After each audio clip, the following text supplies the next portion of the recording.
One of my go-to sayings when teaching people how to paint an army is to focus on two key areas: the faces, or the tops of the miniatures, and the bases. If you can master these two aspects, you'll have a force that looks top-notch, and in this video, I'm very excited to get our texture tools out and create some themed bases for an army. It's a fantastic way to unify your miniatures and tell a story through their battlefield settings. You can have them defending or assaulting a location. Are they fighting in a jungle or desert? Or is their homeworld an icy tundra or a hive city? The possibilities are endless. With the release of the new Krieg army box, and after assembling the Lord, I thought, damn, that's a nice looking base. Let's give the rest of the army bases to match. My plan for the army is to have them fighting what the Krieg know best: trenches. Battling across no man's land for the Emperor quickly creates an uneven battlefield, so we'll need some materials to build at the bases and create that varied terrain. So I've challenged myself to build these bases using the leftover frames and the bits after the miniatures are all built, plus some extra skulls for good measure. So with our creative hats on, let's get started. On screen now are the paints used to get these wet, muddy trench bases prepped for the troops. If you're new to painting or just want to know more useful tips and tricks, take a look at the Painting Essentials playlist on our channel. First, we'll need the clippers to remove the extra pieces from the frame. There are plenty of spare parts which can be cut out and saved for later use as interesting elements for the bases. The empty frame is brilliant for bulking out bases. Snipping it into small and larger sizes will give us plenty of varied rubble and bulking material to create the bases. These pieces can be further thinned down by cutting them lengthways to resemble wooden planks. They can be cut in half again to make something that can be served as metal fencing poles, matching those around the feet of the miniatures. Once all the pieces are cut out and placed into piles, let's start building, and for that we'll need some plastic glue. If you are under the age of 16, please ask a responsible adult to help you with any of the further gluing steps. I'm going to dry fit the parts on the base to find out which pieces work best for each one, allowing us to test which pieces will be best for the job before sticking them down. I'll also lightly place the miniatures on top to see how they roughly sit on the pieces, adding more if needed for a solid foothold. When you're happy with the arrangement, add a drop of plastic glue to where the pieces join together, repeating this on all the bases. Pushing the parts as close as possible will help avoid too many gaps. However, there's no need to worry about filling in every gap right now, as those will be filled in later. For the large artillery piece, I've placed the miniature on its base to allow me to work around the large footprint. I'll glue the sandbags down first before adding the plastic pieces to elevate the floor.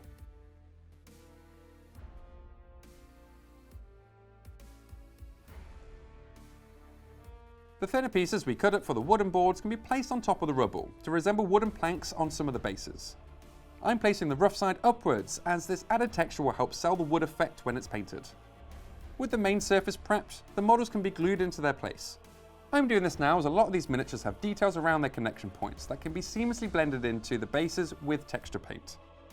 If some still have gaps around their feet, add a little extra plastic rubble beneath the connection points for a more secure hold. With the minis attached, we can bust out the extra small strips and begin placing them in and around the bases, using any gaps in the rubble to support the soon-to-be metal poles. Lastly, it's time to enhance the bases with some extra details. This is where the box of skulls and all those loose extra bits of plastic from the army box come into play. Randomly distributing these throughout the bases will create a more immersive battlefield. Plus we have to get a shovel in there somewhere. Great! The bases are all built up, and now they just need a super thick coat of sterling mud to bring the effect together beautifully. I'll be using a texture tool to apply the paint by scooping up a healthy amount before dolloping it into the built up areas, pushing the paint into the gaps between the plastic to fill these in, building up the flatter edges for a more natural sloped look. Avoid obscuring any small details and wooden planks we've placed, using the smaller side of the texture tool for more control. You can also use an old, slightly frayed brush and lightly dab this into the paint, lifting it slightly and adding more texture to the texture. Additionally, you can also push the paint around to make small wells here and there, where a water effect can be added. As the paint is being applied quite thickly, it may take 2 to 3 times longer than the usual 1 hour drying time. Once dry, the bases are ready to come alive. We'll undercoat these minis with Chaos Black spray and they'll be ready for painting. I'll be using Rhinox Hide due to its warm, dark brown tone, which is perfect for creating a muddy effect. Applying this over the miniatures bases leaves us with a solid, muddy foundation to work with, and working across all the miniatures at the same time will give us a consistent look and feel. One advantage of basing miniatures first is that we can get a little messy with the first steps, as the rest of the model isn't painted yet. So no need to worry if any of this gets onto other details on the base, or the miniature itself. Next, apply a heavy dry brush of Steel Legion Drab across the surface after removing the excess paint on a paper towel.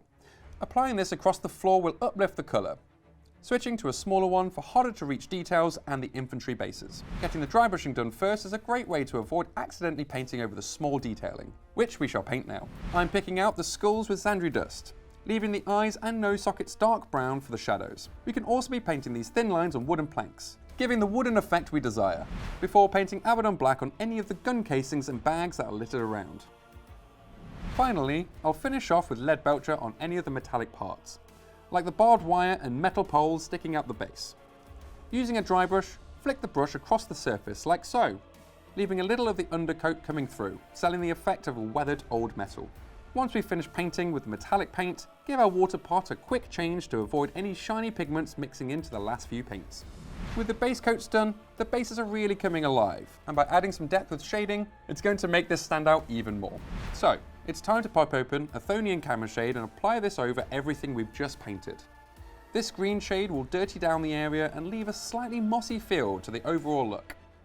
However, any brown shade will do here as an alternative to tweak the tone to something you prefer. There is no need to soak up any excess either, as the pooling will intensify the colour in the deeper areas, giving more tonal variance to the mud. Lastly, a light dry brush of Screaming Skull over the base will highlight the gritty surface in one go. It doesn't need too much for this effect, just a light dusting over the main raised areas will tie the previous steps together. This colour is so versatile and will work over just about any paint. A slightly heavier dry brush over the skulls will also make these pop. Sometimes, after dry brushing, areas may look a little dusty. A thin layer of Agrax Earthshade applied over the skulls and wood will fix this. As a bonus, this also gives the details a grubbier feel, leaving us with these mud-filled, worn-torn bases, which usually may look a little wetter than this. And for that, we're here with the yard coat. Grab a load on the brush and apply this gloss varnish everywhere water tends to settle, filling in any well and hole in the ground, leaving a shiny, clear finish on the floor. As an extra tip, I use a wet brush to spread the varnish a little around the main dollop, creating a more natural water effect. Allow them to dry for about 1 to 2 hours, and these bases will be complete and looking fantastic. We can call it a day here. However, I feel like adding a few tufts to enhance the scene. To achieve this, we'll be using Mordian Korps grass to add a touch of dead grass for the finishing touch. These tufts can be pushed into the base without any glue thanks to the self-adhesive gum on the bottom, like so. I'm using a mold line remover here to gently push the tufts into the base and help the gum stick. I'm aiming for random gaps and holes, and just about anywhere grass may cling to on the battlefield.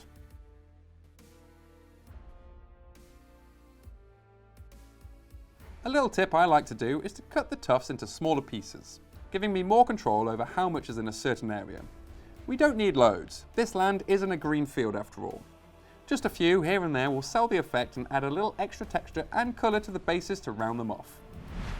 I'm chuffed with how these have turned out. The grimdark appearance of these muddy trench bases is fantastic, and the perfect setting for an army of Krieg. And with a lick of paint on the model painted by Emma, which you can see here in this full how to paint tutorial to help you get the rest of your models painted. Bulking out these bases with the miniatures frames is so easy to do. And now we have this awesome landscape for the troops to fight for. Want to give it a go yourself? With a few tweaks to the paint recipe, you can create just about anything you'd like. For more useful painting videos, swing over to our YouTube channel, or pop into one of our Warhammer stores, where our friendly staff will be more than happy to help. Thanks for watching, ciao for now, and see you in the next one.